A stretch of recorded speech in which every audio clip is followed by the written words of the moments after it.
Take a break from your busy schedule and join Harold Sala for Guidelines, a 5-minute commentary on living. We are quick to rejoice when the blessings are flowing from the storeroom of heaven. When God is blessing and the sky is blue, the praises come easy.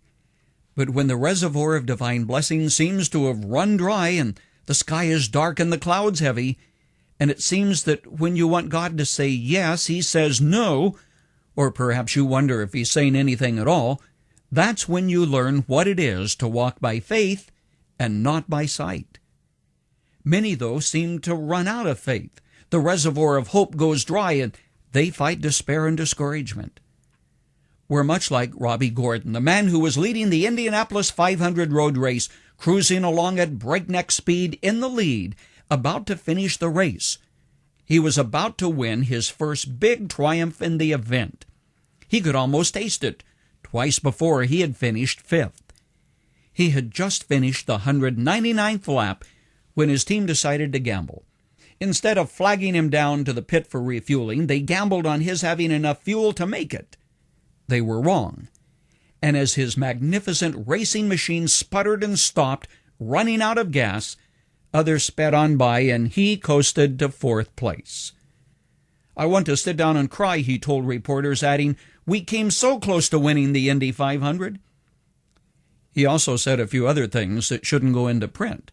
But I can quote him as he said, "I could go kick the car, but what good would that do? I can punch one of the mechanics, but we're still going to be fourth. I can't cry, it's just over, that's all." Well, for him, the race was over. But not for you. You're still out there on the track called life, and you don't want to run out of gas before you hit the finish line. The resources which keep you going aren't as tangible as fuel for a race car, but far more important.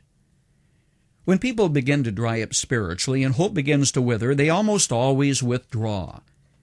They withdraw from church, from a husband or wife, from family and friends, and though they don't realize it, they usually are withdrawing from God as well.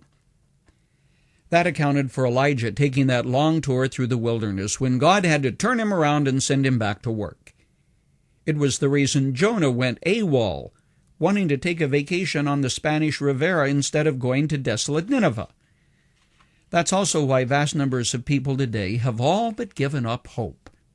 They're coasting, having run out of spiritual fuel, blaming the circumstances or their pastor or God who could have prevented this whole business, but chose not to, using their words. What do you do?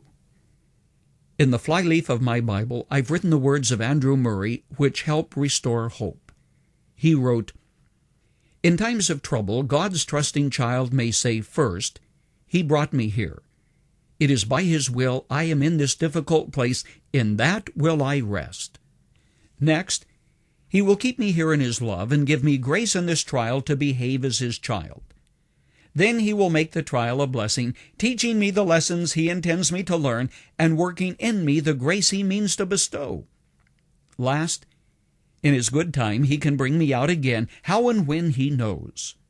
Say, I am here, 1, by God's appointment, 2, in His keeping, 3, under His training, 4, for His time."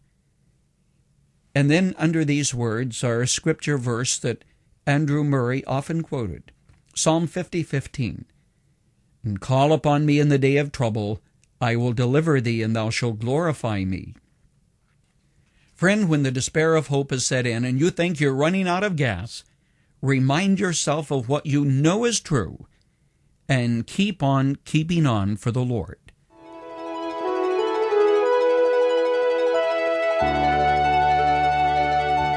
You've just heard Dr. Harold Sala with Guidelines, a 5-minute commentary on living.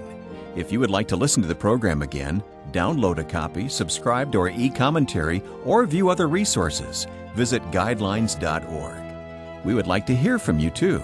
You can email us at info@guidelines.org.